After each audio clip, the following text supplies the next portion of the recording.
which are under construction. For that, the water required is 225 TMC. This is Krishna waters. What I was mentioning, Krishna waters. Contemplated projects. There is no work on the ground and no money expended so far. This is like a proposal in one's mind. There is no such thing on the ground as yet. Now, about water allocation. Bachawat award was 811 TMC N block. N block to combined Andhra Pradesh. Okay. So, as I was mentioning in my presentation earlier, it is my opinion that the earlier government was mistaken in asking for only 299. That's my, that's what I submitted in the presentation. No, that's my opinion. So, if we had gone for catchment area, percentage of catchment area, which is approximately 68%, then we could have claimed closer to 550 TMC, which would have covered existing and ongoing projects, but will not still cover contemplated projects. That is the actual situation. But I must tell you that this Bachawat award was based on 75% dependability. Now it is very likely, if all the states agree, they may allocate additional water based on 65% dependability. In that case, our state could also get another 194 TMC. That was a rough calculation of the water availability. Now, about your, I really appreciate your concern about the viability and feasibility of the projects. You are probably aware that I was an MLA and MP from Nagarjuna Sagar project Ayakat, 7 times consecutive about the same year as you were. So, in those years, I'm just speaking broadly and not politically now, irrigation projects were always viable because most of them were gravity flow. Most of the irrigation projects all over the country or all over the world. Or they were small lift irrigation schemes, which still had certain viability. Now, what you're saying is of a serious concern because it is now that we are lifting water by 500 meters and transporting it by 250 kilometers to do flood flow, paddy cultivation. Now, is this viable? Yes. So, this is something that requires serious deliberation. I can't off the cuff make these figures, but I will tell you some interesting figures. Kaleshwaram project, it should concern any citizen of the state that when all pumps in Kaleshwaram project work, the cost is at today's power cost is 10,600 crores a year. Okay. Now, you are quoting either the power minister or finance minister's white paper. Only Kaleshwaram is 10,000 crores, 10,600. When all the lift works, it will be 15,000 crores. So now how much does it work out to? And like you rightly said, it is more than the rest of the power consumption in the state. It is a matter of serious concern. Why is it coming now like this? Because there never was, even when long innings in the assembly and in parliament, this kind of a huge lift. So governments may have the justification, and it can be another day of detailed discussion on the finances, the viability, the feasibility which you said.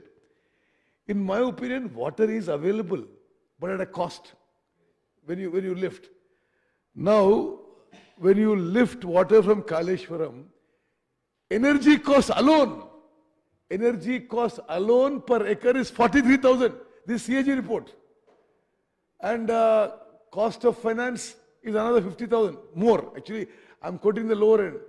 So about a lakh of rupees per acre. So now, no, annual cost per acre. Now, whether it is a viable, feasible, that judgment I leave it to you, because it's a government of the day, it's a policy decision.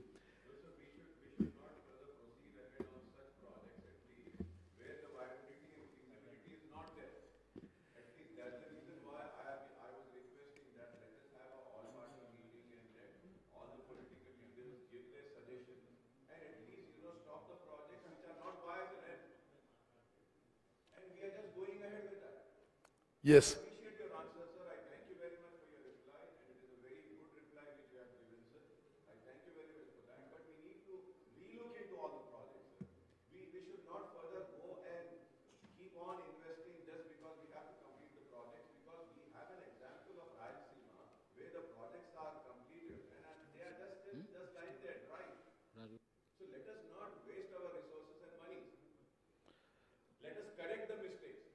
I agree with you. And all the queries you had on the finances and the differences in the white papers, I will give you a detailed reply about it.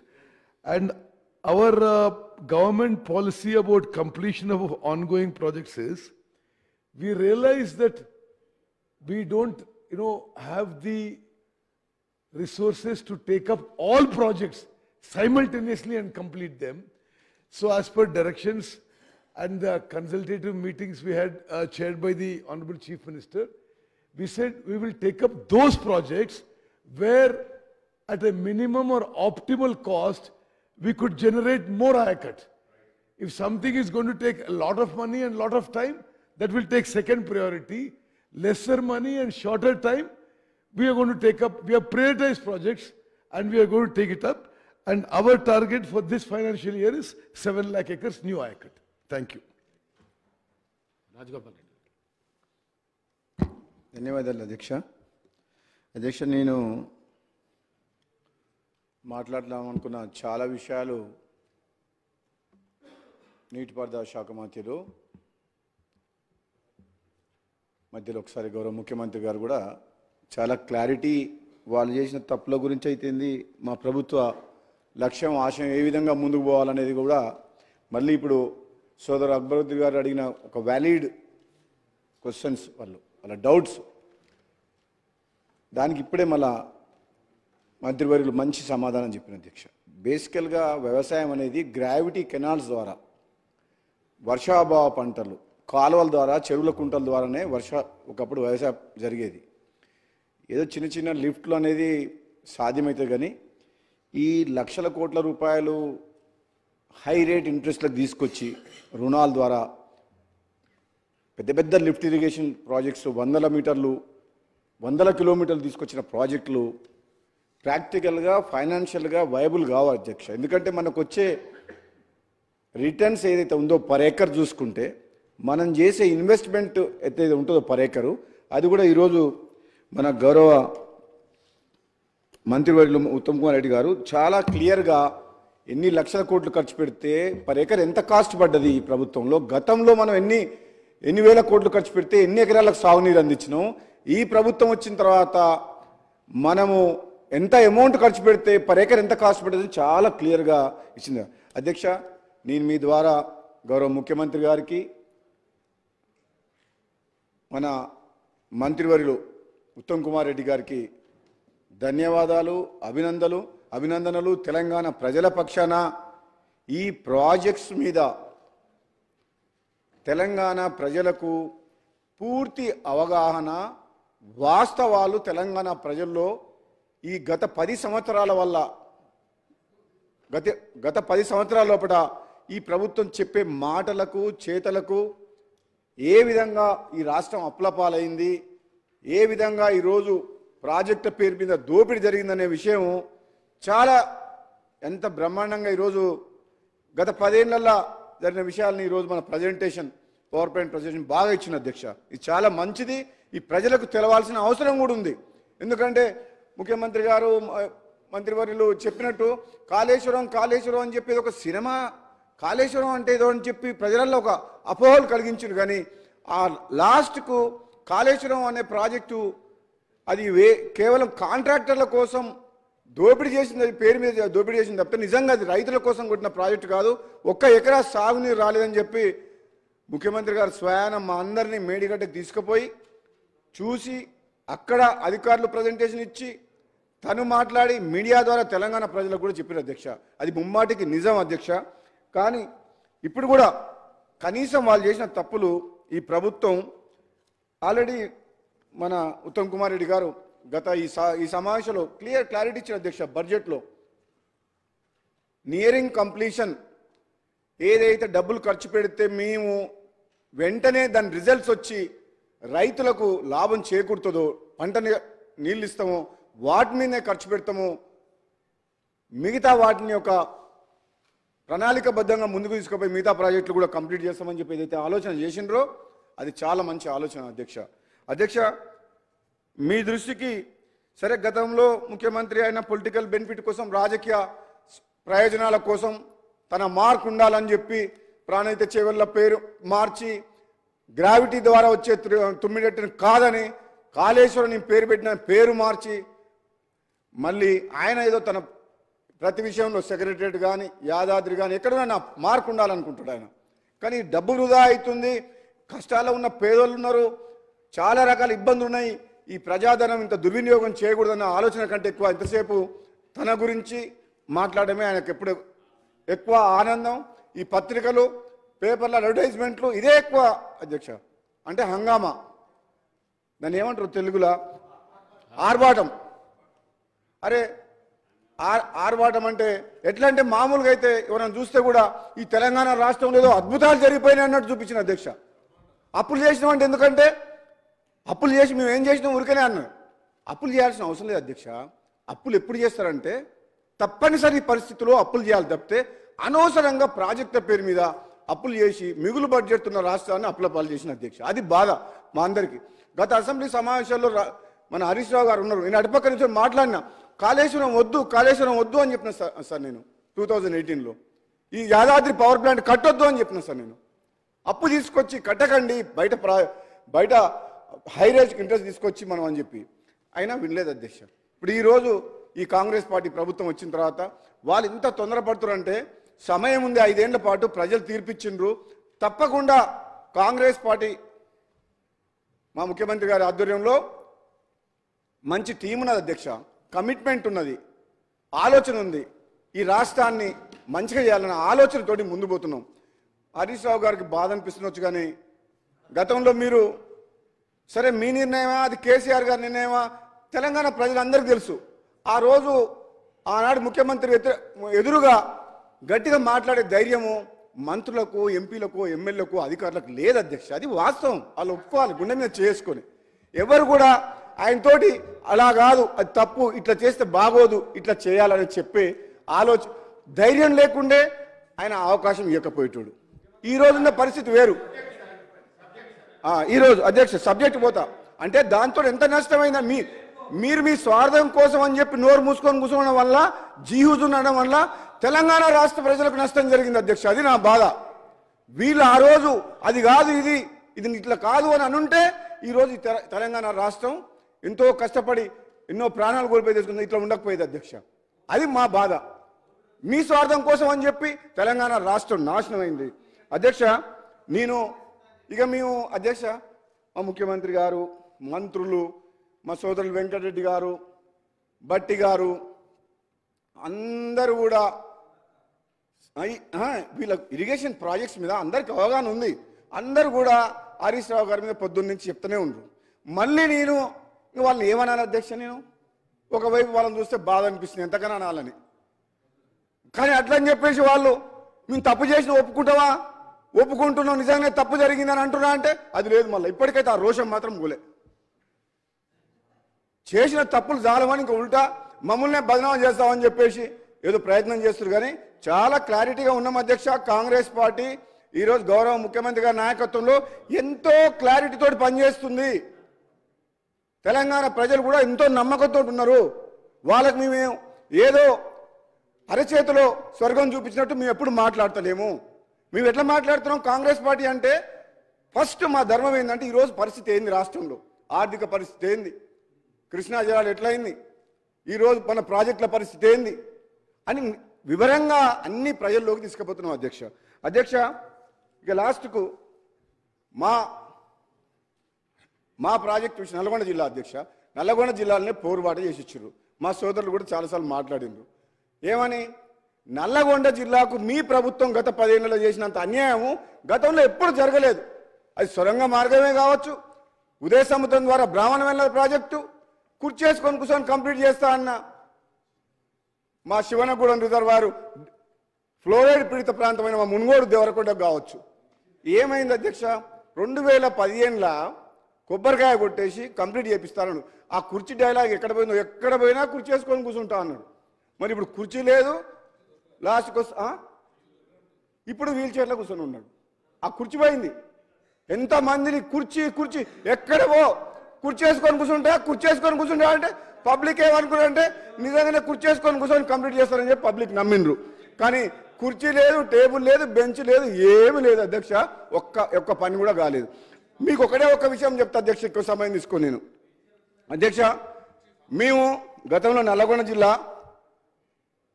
SLBC సొరంగ మార్గం ద్వారా మా AMRP Nalgonda జిల్లా రైతాంగానికి నీళ్ళు రాకముందుకే Puttamgandi lift irrigation scheme అని నాగాయణ సార్ ఫోర్ షోర్ నుంచి తీసుకొని first lift irrigation scheme south east ఏషియాలో స్టార్ట్ చేసినాం అధ్యక్ష. సక్సెస్ఫుల్గా రన్ అయింది. సరే, అది అప్పుడు ఎట్లా సక్సెస్ అవుతుందో లిఫ్ట్ ఇరిగేషన్ ఫస్ట్ అని చెప్పి సొరంగ మార్గం 2005లోనే వైఎస్ రాజశేఖర రెడ్డి గారు అప్పుడు సొరంగ మార్గం ద్వారా వాటర్ తీసుకురావాలని చెప్పి శ్రీశైలం ఫోర్ షోర్ నుంచి అని చెప్పి డిసైడ్ చేసి టెండర్లు కూడా పిలిచిండు. ఆ తర్వాత కొన్ని రోజుల తర్వాత లిఫ్ట్ సక్సెస్ అయిన తర్వాత ఏం డిసైడ్ చేసిందంటే మా జానారెడ్డి గారు అప్పటి నాయకులు, సీనియర్ నాయకులు, జిల్లా నాయకులు ఇట్లా ఈ లిఫ్ట్ ఇరిగేషన్ బాగా పనిచేస్తుంది కదా, ఈ సొరంగం ద్వారా వచ్చే వాటర్ని 2 లిఫ్ట్ల ద్వారా 2 స్టేజెస్లో డిండికి తీసుకుపోయి ఈ ఫ్లోరైడ్ ఎఫెక్టెడ్ ఏరియా అయిన దేవరకొండకు మునుగోడు నియోజకవర్గానికి 4 లక్షల ఎకరాలకు సాగునీరు ఇవ్వాలని అప్పుడు డిసైడ్ చేసింది అధ్యక్ష. ఆ తర్వాత పరిణామంలో మళ్ళీ ఎప్పుడైతే మన టీఆర్ఎస్ ప్రభుత్వం వచ్చిందో పాలమూరు రంగారెడ్డికి 60 రోజులలో రోజు 2 TMCలు 120 TMC వాటర్ తీసుకొని దాంట్లోకి వెళ్ళి 0.5 TMC అంటే 30 TMC 60 రోజులలో డిండి లిఫ్ట్ ఇరిగేషన్కి ఇస్తాం. ఈ మునుగోడు దేవరకొండ నియోజకవర్గం బ్యాక్వర్డ్ ఉంది, ఫ్లోరైడ్ ఎఫెక్టెడ్ ఏరియా అని చెప్పి డిసైడ్ చేసింది. బాధ ఏంటంటే అధ్యక్ష, లాస్ట్కు మీకు 2 నిమిషాలు బాధ ఏంటంటే మన హరీష్ రావు గారు ఏం చేసినా నాకు తెలియదు, కానీ ఆ కాళేశ్వరం మీద చూపించిన శ్రద్ధ మరి మా ప్రాంతం మీద ఎందుకో వివక్ష నాకు అర్థం కాలేదు. మరి అప్పుడు చాలామంది టీఆర్ఎస్ ఎమ్మెల్యేలు బ్రహ్మాండంగా గెలిచిండ్రు, కానీ ఇక్కడ మాత్రం ఏ ఒక్క ప్రాజెక్టు మీద, కేవలం మూసీ ప్రాజెక్టు మీద ఒక 300 కోట్లు ఖర్చు పెడితే ఒక 5 నియోజకవర్గాలకు లక్షల ఎకరాలకు సాగునీరు వచ్చేది. అది వేస్ట్గా పోతుంది, అది మంచినీళ్ళు కూడా కావు. ఒక 300 కోట్లు అది కూడా ఇవ్వలేదు. మాకు లక్ష ఎకరాలకు సాగునీరు నుంచే మా బ్రాహ్మణవేల ప్రాజెక్టుకి ఏమని చెప్తే హరీష్ రావు గారిని గత సభలో అంతకుముందుకు వెంకటరెడ్డి గారు అడిగినా రాజకీయ కోణంలో ఆలోచించారు. ఇది వైఎస్ రాజశేఖర రెడ్డి గారు కాంగ్రెస్ ప్రభుత్వం స్టార్ట్ చేసిన ప్రాజెక్టు. ఈ ప్రాజెక్టు కంప్లీట్ చేస్తే నకరికల్, మునుగోడు, నల్గొండకు వస్తే వీళ్ళ అన్నదమ్ములకు పేరు వస్తుందని చెప్పి ఉత్తమ్ కుమార్ రెడ్డి గారు ఉన్నారు ఇక్కడ. 80% కంప్లీట్ అయింది అధ్యక్ష. 2014 నాటికి కంప్లీట్ చేయలేదు. అది ఈ 10 ఇయర్స్లో కూడా కంప్లీట్ చేయలేదు. ఇప్పటికి కూడా ఇంకా రైతులకు నీళ్ళు ఇస్తలేరు. 80% అయిన ప్రాజెక్టు కూడా. ఇక మూడోది, అన్నిటికంటే గొప్ప విషయం, ఈ ప్రాజెక్టులు కాంట్రాక్టర్ల కోసమా రైతుల కోసమా అని ఒకసారి ఆలోచన చేస్తే అధ్యక్ష, మా డిండి లిఫ్ట్ ఇరిగేషన్లో 7 ప్యాకేజీల కింద మా మునుగోడు దేవరకొండకు 6,000 కోట్ల రూపాయలు అడ్మినిస్ట్రేటివ్ శాంక్షన్ ఇచ్చి 7 ప్యాకేజీలకి ఇట్లా టెండర్లు పిలిచిండ్రు. కాంట్రాక్టర్లు వచ్చిండ్రు. జనరల్గా టెండర్లు పిలిచి అగ్రిమెంట్ అయ్యే లోపల 90% ల్యాండ్ ఎక్విజిషన్ అయ్యి ఉంటే, R&R కంప్లీట్ చేసి ఉంటే కాంట్రాక్టర్లు పని చేసుకోగలుగుతారు. ల్యాండ్ ఎక్విజిషన్ లేదు, R&R లేదు. 7 ప్యాకేజీల కింద 6,000 కోట్లకు టెండర్ పిలిచిన అధ్యక్ష. ఏం తొందర కొట్టుకుపోయిందని చెప్పేసి హడావుడిగా రైతులని ఊర్లు కాల్ చెప్పడం. 2013లో పార్లమెంట్లో తెచ్చిన యాక్ట్ కాదని, ల్యాండ్ ఎక్విజిషన్ కాదని జీవో నెంబర్ 123 తీసుకొచ్చి 30 లక్షల రూపాయలకి ఎకరం ఉన్న భూమిని 4 లక్షలకు 5 లక్షలకు రైతుల దగ్గర గుంజుకున్న అధ్యక్ష. పోలీసులను పెట్టి కాంట్రాక్టర్ల కోసం అని చెప్పి రిజర్వాయర్లు కంప్లీట్ చేసిండ్రు. రిజర్వాయర్లు పని నడిపించిండ్రు. ఒక 7-8 ఊర్లు మా శివనగూడెం రిజర్వాయర్ కింద, మా కృష్ణరాంపేట కింద పోని వీళ్ళు త్యాగం చేస్తే, వీళ్ళు కష్టపడితే, వీళ్ళు ఊళ్ళో వదిలిపెట్టి భూములు వదిలిపెట్టి పోతే ఎమ్మటే ప్రాజెక్టులకు నీళ్ళు వచ్చి రైతులకు న్యాయం జరుగుతుందంటే నిజంగా చేసిన పని అధ్యక్ష. ఆ రిజర్వాయర్లకు వాటరు వచ్చేటందుకు హెడ్ వర్క్స్ పాలమూరు రంగారెడ్డి నుంచి, నార్లాపూర్ మెయిన్ సోర్స్ అక్కడి నుంచి తీసుకురావాలన్నా, దాని నెక్స్ట్ రిజర్వాయర్ ఏదుల, దాని తర్వాత వట్టెం, ఈ 3 దగ్గరికి వెళ్ళి తీసుకురావచ్చు. మరి 3 ఆల్టర్నేట్లు ఉన్నప్పుడు ఎక్కడికి వెళ్ళి హెడ్ వర్క్ తీసుకురావాలి వాటర్ అనేది డిసైడ్ చేయలేదు. అక్కడి నుంచి టెండర్లు పిలిచి ఆ హెడ్ వర్క్స్కు టెండర్లు పిలవలే, మొదలు పెట్టలే. కానీ ఇక్కడ మాత్రం రిజర్వాయర్లు కంప్లీట్ చేసిండ్రు. కాంట్రాక్టర్ల మీద ఒక 4,000 కోట్లు ఖర్చు పెట్టారు ఇప్పటి వరకు. అధ్యక్ష, పైసలు ఇంట్రెస్ట్లో తీసుకొచ్చి ఆ ప్రాజెక్టులు కట్టి జనమంతా రోడ్ల మీదకి వచ్చిండ్రు. పోనీ వాళ్ళకు నీళ్ళు లేవు, ప్రాజెక్టులు హెడ్ వర్క్స్ కంప్లీట్ కాలేదు.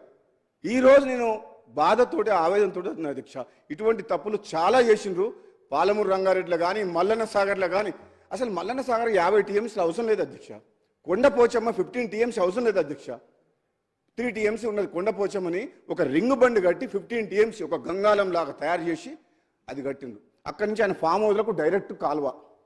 కొండపోచమ్మ యాక్చువల్గా మా టెక్నికల్గా చెప్పాలంటే అది సేఫ్టీ కాదు. ఆన్ గ్రౌండ్ ఎటువంటి కొండలు లేకుండా 50 TMC 28 కిలోమీటర్స్ రింగ్ బండ్ లాగా బండ్ ఫామ్ చేసిండ్రు. అది సేఫ్టీ కాదు. ఇవన్నీ విషయాలు తెలిసే చేసిండ్రు అధ్యక్ష. నేను మీ ద్వారా మా మంత్రి గారిని, ముఖ్యమంత్రి గారిని, ఈరోజు తెలంగాణ రాష్ట్రంలో కాంగ్రెస్ పార్టీ వచ్చిన తర్వాత ఉత్తర తెలంగాణ, దక్షిణ తెలంగాణ, ఇది గజ్వేల, సిరిసిల్ల, సిద్దిపేటన అనే వివక్ష లేకుండా తెలంగాణ రాష్ట్రం మొత్తాన్ని అభివృద్ధి చేసుకోవాల్సిన బాధ్యత మన మీద ఉన్నది. కాబట్టి మన ప్రభుత్వం మీద ముఖ్యమంత్రి గారిని, మంత్రి గారిని కూడా అధ్యక్ష నేను మీ ద్వారా ఇస్తున్నా. ఎందుకంటే ఈరోజు ప్రజెంటేషన్లో మాట్లాడినప్పుడు జిల్లా మంత్రి అయినా సరే, మా జిల్లా మంత్రి ఉత్తమ్ కుమార్ రెడ్డి గారు ఎట్లా మర్చిపోయారు, మమ్మల్ని మర్చిపోయారు. SLBC పెట్టిండ్రు, అన్ని పెట్టిండ్రు. కానీ మా డిండి, మునుగోడు, దేవరకొండ మన బాలనాయక్ గారు ఉన్నారు అధ్యక్ష. అక్కడ మొత్తం కంప్లీట్ ప్రపంచంలోనే హైయెస్ట్ ఫ్లోరైడ్ మునుగోడు నియోజకవర్గం. సాగునీరు, తాగునీరు విషయంలో చాలా ప్రయారిటీ ఇవ్వాల్సిన కాన్స్టిట్యున్సీ. ఈ 2 నియోజకవర్గాల్లో ఫ్లోరైడ్ ఉంది, ఎక్కువ ఎఫెక్టెడ్ ఏరియా, బాగా కరువు కూడా ఉంది. కాబట్టి ఆ ప్రాజెక్ట్స్ ఆల్రెడీ వాళ్ళు వదిలేసిండ్రు గాలికి. ఆ హెడ్ వర్క్స్ ఏదుల నుంచి అయితేనే కరెక్ట్ అనేది నేను కూడా గత 5 సంవత్సరాలుగా రీసెర్చ్ చేసిన, అధికారులతో, ఇంజనీర్లతో రివ్యూ చేసిన ఎమ్మెల్యేగా ఉన్నప్పుడు. గతంలో నేను శాసనసభ్యునిగా ఉన్నప్పుడు చాలాసార్లు మాట్లాడినా వాళ్ళు పట్టించుకోలేదు, కనీసం డిసైడ్ చేయలేదు, టెండర్లు పిలవలే. కనీసం ఇప్పుడన్నా కాంగ్రెస్ పార్టీ ప్రభుత్వం వచ్చింది కాబట్టి మీ ద్వారా ముఖ్యమంత్రి గారిని, మరి గౌరవ నీటిపారుదల శాఖ మంత్రి ఉత్తమ్ రెడ్డి గారిని కూడా వేడుకొని ఈ రిప్రజెంటేషన్ ఇచ్చి అధ్యక్ష ఒక్క నిమిషం అయిపోయిన తర్వాత ఏం లేదు అధ్యక్ష, ఒక 1890 ఒక 2000 crores ఆ హెడ్ వర్క్స్ దగ్గర ఏదో నుంచి ఒక టన్నలు 16 kilometers కెనాల్ తీసుకొచ్చి అక్కడ ఉలపరకాడ నీళ్ళు వేస్తే, వాగులు వేస్తే అధ్యక్ష ఈ 7 ప్యాకేజీలు కంప్లీట్ అయిపోతాయి అధ్యక్ష. ఆన్గోయింగ్ వర్క్స్ ఆల్మోస్ట్ ఇప్పుడు ల్యాండ్ ఎక్స్ప్లోరేషన్ ఇప్పుడు అయింది. అది నా మునుగోడు ఉప ఎన్నిక పుణ్యమా అంట. అప్పుడు R&R పేమెంట్ అయింది. ఆ హరీష్ రావు గారే వచ్చి అప్పుడు ఎట్లనే సరే ఓడగొట్టాలి ఓటు, అప్పటిదాకా రైతులు ఎంత మొత్తుకున్న పోలీసులను పెట్టి చేయించిన గవర్నమెంట్ ఆ ఉప ఎన్నిక రాగానే మొత్తం టకా టకా టకా టకా డబ్బులు మొత్తం ఇచ్చేసింది అధ్యక్ష. అవ మా మంత్రి గారు నవ్వుతురు జగదీశ్వర్ రెడ్డి గారు. ఆయనే ఊర్లలోకి పోయిండు. అన్ని పైసలు R&R ల్యాండ్ అక్విజిషన్ పేమెంట్ ఒక్క రోజులో టకా టకా టకా అకౌంట్లో పడిపోయినా అధ్యక్ష. అన్ని 3.5 ఏళ్ళు ఎమ్మెల్యేగా ఉండి నేను అడిగితే పోలీసులను పెట్టి పనిచేసిన గవర్నమెంట్ మరి ధనాధన ఎలక్షన్స్ కోసం అని చెప్పి ఇచ్చేసింది. నా పుణ్యం అంట, నా రాజీనామా పుణ్యం అంట. రైతులకు మాత్రం పైసలు వచ్చినాయి అధ్యక్ష. చాలా సంతోషం. చాలా నా రాజీనామా పదవి త్యాగం ఊరికే 570 కోట్ల రూపాయల నిధులు మా మునుగోడు నియోజకవర్గానికి వచ్చినాయి అధ్యక్ష. గొల్ల కుర్మలకు ఎక్కడ కూడా మన రాష్ట్రంలో 2వ విడత గొర్రెల పంపిణీ చేయలే. మామూలుగా అయితే గొర్రెలు ఇస్తారు కదా, నా రాజీనామా పుణ్యం అంటే 90 కోట్ల రూపాయలు గొల్ల కుర్మలకు 7,500 మందికి అకౌంట్లలో పడ్డాయి. 100 పడకల ఆసుపత్రి వచ్చింది చౌటుపల్లి మున్సిపాలిటీకి రోడ్లు వచ్చినాయి. ప్రతి ఊర్లో ₹1 కోటి పెట్టి సీసీ రోడ్లు వచ్చినాయి. పోతే పోయింది నా పదవి 600 కోట్ల రూపాయలు నిధులైతే వచ్చినాయి మా మునుగోడు నియోజకవర్గాన్ని. మా రైతులు మాత్రం చాలా సంతోషంగా ఉండరు. కానీ ఇక నువ్వు ఇగో కాంట్రాక్ట్ కోసం పోయినోన్నైతే మళ్ళీ మీ పని పడుతుంది, మళ్ళీ కాంగ్రెస్లోకి ఎట్లా వచ్చినా? ఇప్పుడు అటు పోయినోన్నైతే మళ్ళీ మిమ్మల్ని పని పడుతుంది, కాంగ్రెస్లోకి ఎట్లా వస్తా?